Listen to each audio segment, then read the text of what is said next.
लगभग 150 साल पहले की बात है। ढोलकपुर गांव के एक कोने में एक परिवार रहता था।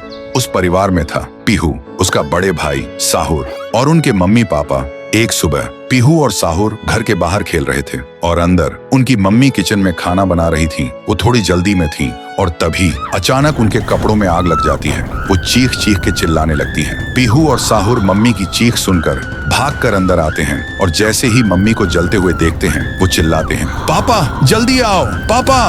पापा भागकर आते हैं, लेकिन मम्मी को बचाने के लिए जैसे ही हाथ बढ़ाते हैं उनके कपड़ों में भी आग पकड़ लेती है और कुछ ही सेकंड्स में दोनों जलकर राख हो गए। पीहू और साहुर सिर्फ देखते रह गए, जैसे पूरी दुनिया ही खत्म हो गई हो।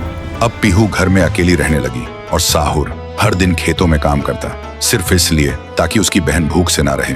एक पूर्णिमा की रात थी। साहुर खेतों से काम करके घर लौट रहा था। तभी उसकी नजर जाती है एक घर की खिड़की पर। वो देखता है एक आदमी किसी का खून कर रहा था। ये देखते ही साहुर के पैर कांपने लगे और जैसे ही वो पीछे मुड़ता है एक और आदमी हाथ में खंजर लेकर खड़ा था। वो आदमी बिना कुछ कहे साहुर पर वार कर देता है। फिर गांव के लोगों को इकट्ठा करते हैं और वही आदमी चिल्लाता है, ये लड़का मेरे घर में घुसकर चोरी कर रहा था और जब मैंने रोका तो मुझे ही मारने की कोशिश की। अब आप लोग ही बताओ इसके साथ क्या किया जाए। गांव वाले गुस्से से भड़क उठते हैं और चिल्ला के कहते हैं, इसे उस पेड़ पे जिंदा उल्टा लटका दो। साहुर गिड़गिड़ाता है, मैं बेकसूर हूँ, मैंने कुछ नहीं किया। लेकिन गांव के किसी ने भी उसकी एक ना सुनी। उधर उसकी बहन रात भर उसका इंतजार करती रही और सुबह जब वो उसे ढूंढने निकली तो देखती है उसका भाई गांव के बीच वाले सूखे पेड़ से उल्टा लटका हुआ है। ये देखते ही पीहू टूट जाती है, जोर जोर से चीखने लगती है और उसकी चीख पूरे गांव में गूंज जाती है। फिर गांव वाले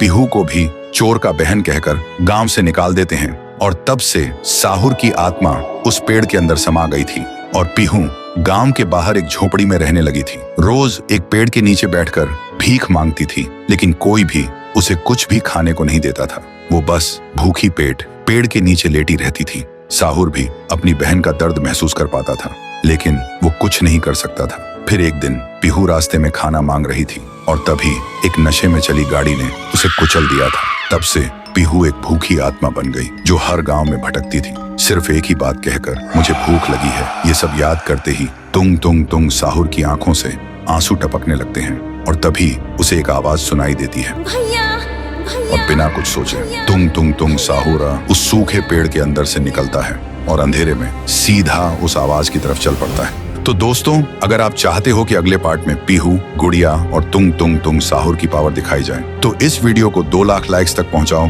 तभी आएगा असली तांडव।